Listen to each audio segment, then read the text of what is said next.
I want to take you guys back to Sunday, Super Bowl Sunday. And no, this is not a take on the game and the call in the fourth quarter on, James Bradbury. Nothing like that. I think the better team won, the Kansas City Chiefs. But it took me probably about 15 minutes after the game to truly understand and realize what was actually happening. Like Super Bowl 57 was something in which I'm going to always remember. And it's because I'll remember it for what I think it means moving forward. I told you guys, I'm a guy who always thinks about, I guess, the Bill Belichick in me, right? It's, hey, I'm on to this, on to that, on to the next. All right, moving on. But it's hard to kind of move on and not celebrate what we saw. What we saw was Patrick Mahomes be at his best when his best was needed. We saw Patrick Mahomes win his second Super Bowl MVP. We saw him win his second overall league MVP for the regular season. But more importantly, what I really think that we saw the passing of the baton.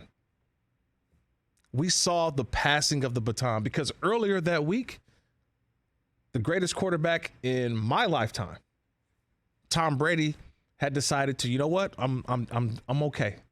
I'm done with football. I can still play, but you know what? I can move on. And Tom Brady retired. And you always say when a great player like that, a generational player like Tom Brady retires, how will the game be left? How will the game be left? Who is the guy that's going to now carry that torch, carry that mantle? Who's going to take on the legacy of what Tom Brady did for multiple decades? That's what I saw. I had a chance to take a picture right after the game. And that's how I kind of got into this little this thought process. I'm after the game, I'm taking a picture, I got my media credential on, and right over my shoulder, my left shoulder, is a picture of Patrick Mahomes. It's a picture of Patrick Mahomes, and I'm saying, this is the next generation's Tom Brady. My daughter's 6 years old, and she saw the picture. She said, "Dad, that's Patrick Mahomes." It's like, you're 6. How do you know this? But that's the conversation. Yeah. She is witnessing, and the thing is, all she will know is greatness from Patrick Mahomes. He's been in the league 6 years. He redshirted his first year. Let's call it a red shirt. Mm-hmm. And in 5 years of him starting at quarterback, he's won 2 MVPs in the regular season, 2 Super Bowl MVPs, went to another Super Bowl. She doesn't know a AFC championship without going through Kansas City because they've hosted the last 5 AFC championships. And so it furthermore got me thinking just about decades in quarterbacks. And I kind of put this together, fellas. Ooh, what do you got? I put this together. And this is my QBs of the decade. You can fight me if you want to. You can do this if you want to. But this is my QBs of the decades.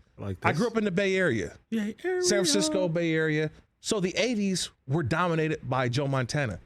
He was the quarterback of the 80s.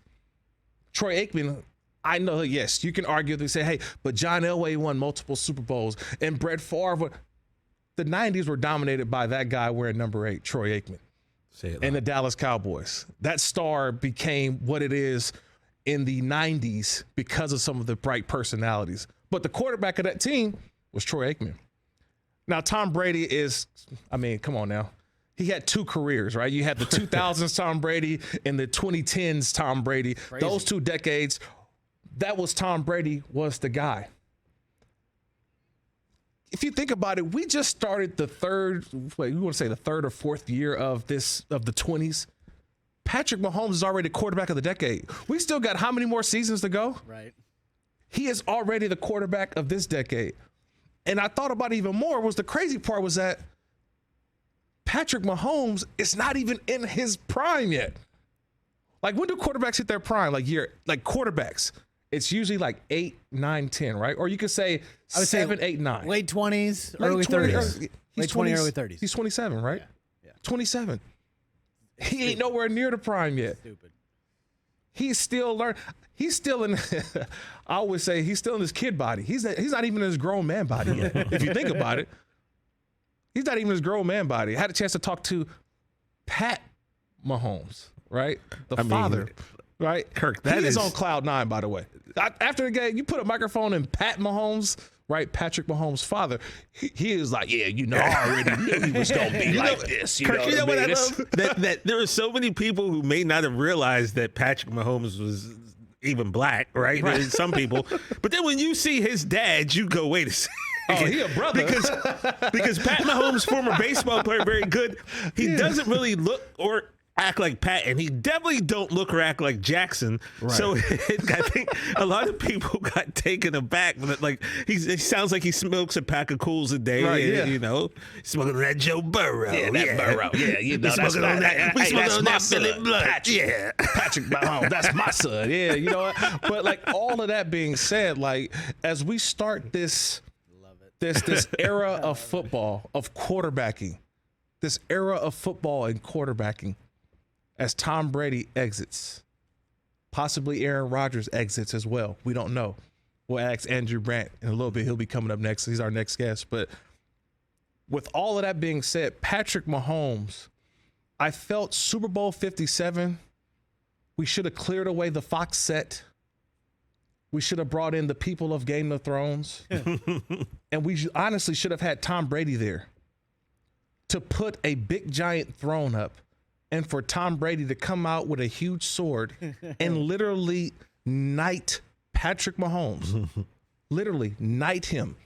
You know, sword on one side, sword on the next side, or we can go old school, you know, movie style like Juice. You know, say, hey, you got the juice now. Like, this is your league. Like, this is all, like, Patrick Mahomes right now is the best quarterback that we've seen in the early part of a career in NFL history. And we really have to sit back and understand what we're watching and realize this dude ain't going nowhere. He ain't going nowhere. Yeah. And that's what I realized this week. That's what I realized moments after the Super Bowl. Like, is this for real? I mean, for the long haul. This ain't going nowhere. So salute to Tom Brady, by the way, because think about it. We haven't talked Tom all week long because of how great Patrick Mahomes was on Sunday, but more importantly, what we think he will project to be in the years to come. Catch the Rich Eisen Show every single day on the Roku channel, 12 to 3 Eastern, for free.